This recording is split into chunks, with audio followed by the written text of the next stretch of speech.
Sahabat setia Gowor yang dikasihi Tuhan, Shalom. Hari ini adalah Kamis 17 September 2020. Kita akan bersama merenungkan firman Tuhan yang diambil dari Injil Lukas 7 ayat 36 sampai dengan 50. Mari kita siapkan hati kita untuk bersama-sama mendengarkan firman Tuhan hari ini.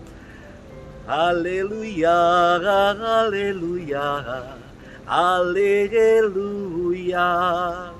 Datanglah kepadaku kalian semua yang letih lesu dan berbeban berat.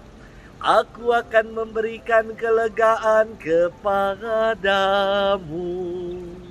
Haleluya, haleluya, haleluya. Tuhan bersamamu dan bersama rohmu. Inilah Injil Yesus Kristus menurut Santo Lukas. Dimuliakanlah Tuhan. Pada suatu ketika, seorang Farisi mengundang Yesus makan di rumahnya.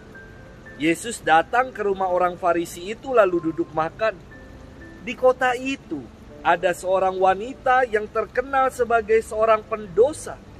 Ketika mendengar bahwa Yesus sedang makan di rumah orang Farisi itu, datanglah ia membawa buli-buli pualam berisi minyak wangi. Sambil menangis ia berdiri di belakang Yesus dekat kakinya, lalu membasahi kakinya dengan air matanya dan menyekanya dengan rambutnya. Kemudian ia mencium kaki Yesus dan meminyakinya dengan minyak wangi. Ketika orang Farisi yang mengundang Yesus melihat hal itu, ia berkata dalam hatinya, "Seandainya dia ini nabi, mestinya ia tahu siapakah dan orang apakah wanita yang menjamahnya ini. Mestinya ia tahu bahwa wanita ini adalah orang yang berdosa." Lalu Yesus berkata kepada orang Farisi itu, "Simon, ada yang hendak kukatakan kepadamu." Saud Simon, "Katakanlah guru." Ada dua orang yang berhutang kepada seorang pelepas uang. Yang seorang berhutang 500 dinar, yang lain 50. Karena mereka tidak sanggup membayar, maka utang kedua orang itu dihapuskannya. Siapakah di antara mereka akan lebih mengasihi dia? Jawab Simon, "Aku sangka yang mendapat penghapusan utang lebih banyak." Kata Yesus kepadanya, "Betul pendapatmu itu." Dan sambil berpaling kepada wanita itu, Yesus berkata kepada Simon, "Engkau melihat wanita ini? Aku masuk ke dalam rumahmu, namun engkau tidak memberi aku air untuk membasuh kakiku. Tetapi wanita ini membasahi kakiku dengan air mata dan menyekanya dengan rambutnya. Engkau tidak mencium aku, tetapi sejak aku masuk ia tiada henti menciumi kakiku. Engkau tidak meminyaki kepalaku dengan minyak, tetapi dia meminyaki kakiku dengan minyak wangi. Sebab itu aku berkata kepadamu, dosanya yang banyak itu telah diampuni karena ia telah banyak berbuat kasih. Tetapi orang yang sedikit diampuni, sedikit pula ia berbuat kasih."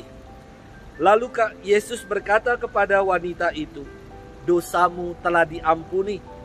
Orang-orang yang makan bersama Yesus berpikir dalam hati, "Siapakah dia ini?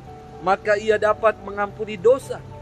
Tetapi Yesus berkata kepada wanita itu, "Imanmu telah menyelamatkan dikau. Pergilah dengan selamat." Demikianlah Injil Tuhan, terpujilah Kristus. Sahabat setia Gowor yang dikasihi Tuhan, Shalom. Di balik setiap nama kita pribadi-pribadi, ada sebuah harapan dan doa dari orang tua dan yang memberi kita nama.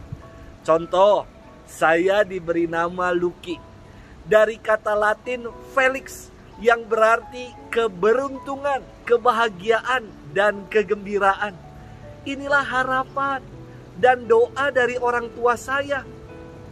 Apakah arti nama saudara-saudari sekalian? Dengan kita mengetahui arti nama kita, kita dapat mengerti isi harapan dan doa dari yang memberikan nama kepada kita. Sahabat setia Gowori yang dikasihi Tuhan, nama Simon adalah nama yang lazim digunakan oleh seorang laki-laki Yahudi. Dalam kitab suci sekurang-kurangnya ada 8 nama Simon yang menunjuk pada pribadi yang berbeda-beda. Bahkan dalam kelompok 12 rasul saja ada 2 nama Simon yang berbeda, yakni Simon Petrus dan Simon orang Zelot. Kata Simon berakar kata Ibrani Simeon, yang berarti Tuhan telah mendengar atau seorang pendengar. Hari ini dikisahkan dalam firman Tuhan, seorang Farisi bernama Simon yang mengundang makan Yesus. Tiba-tiba ada seorang wanita berdosa datang, menangis, membasahi kaki Yesus dengan air matanya, menyekanya dengan rambut, dan meminyaki kaki Yesus dengan minyak wangi. Yang menarik adalah Yesus dapat mendengar isi hati dari Simon, sang tuan rumah, yang mengatakan dalam hatinya, seandainya dia ini nabi, mestinya ia tahu siapakah dan orang apakah wanita yang menjamahnya ini. Mestinya ia tahu bahwa wanita ini adalah orang berdosa. Penyesalan, tobat, dan pembaharuan hidup senantiasa ada tantangannya. Wanita berdosa ini datang dan dengan penuh penyesalan hendak bertobat, membangun hidup yang baru. Namun mata semua orang menghakimi, memandang dengan sebelah mata, dan mengintimidasi. Berbeda dengan mata Tuhan yang memandang dengan penuh kasih, dengan penuh pengampunan dan penerimaan. Yesus berkata kepada wanita itu, dosanya yang banyak itu telah diampuni, karena ia juga telah banyak berbuat kasih. Kemudian ia melanjutkan dengan mengatakan, imanmu telah menyelamatkan engkau. Pergilah dengan selamat. Sahabat setia Gowori yang dikasihi Tuhan, kontras sekali 2 pribadi yang ditonjolkan hari ini dalam firman Tuhan, antara Simon, sang tuan rumah, dengan seorang wanita yang berbuat dosa yang dikenal sebagai pendosa. Simon yang mengundang Yesus untuk makan, namun tidak melayaninya dan bersungut-sungut. Sedangkan perempuan berdosa tidak diundang, namun ia datang. Ia melayani Tuhan dengan sepenuh hati. Ia membawa penyesalan dan mau bertobat.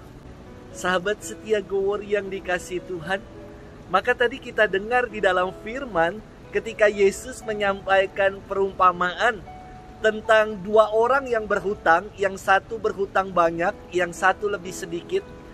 Ketika hutangnya sama-sama dihapuskan, Yesus bertanya kepada Simon, siapakah yang akan lebih mengasihi dia? Simon menjawab, yang punya hutang lebih banyak. Saudari-saudaraku, sahabat setia Gowori yang dikasihi Tuhan, nama Simon artinya adalah pendengar. Namun ia tidak memenuhi doa dan harapan dari yang menjadi isi makna dari namanya. Apakah kita telah memenuhi doa dan harapan dari nama-nama kita? Tuhan memberkati kita sekalian dalam nama Bapa dan Putra dan Roh Kudus. Amin.